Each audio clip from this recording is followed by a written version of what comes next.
I want to share a study method that has worked like magic for many students before. If you're taking a subject in October, then this process could be a game changer.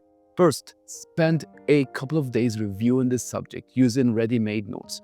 Don't feel pressure to read every single chapter in order. Focus on your weaker areas instead.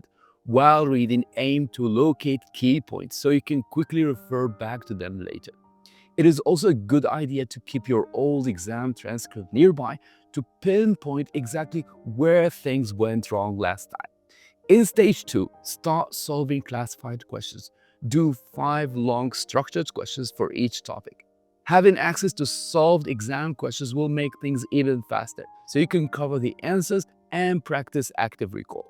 Start by working through these questions with open notes first, then revisit and challenge yourself on the ones you got wrong the following day. Following these steps alone can take you up to a solid C grade, but here is where the big leap happens.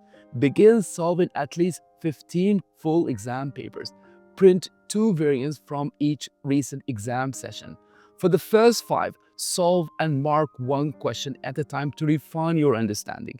For the next 5, complete them as full exam, but give yourself more time. Be flexible with the time, but mark them only after you finish the paper. Lastly, tackle the last 5 exams as strict time mock exams to build exam stamina and pace. Finally, if you have more than one subject, try to handle them in parallel and work according to your exam timetable. I wish you best of luck for your exams.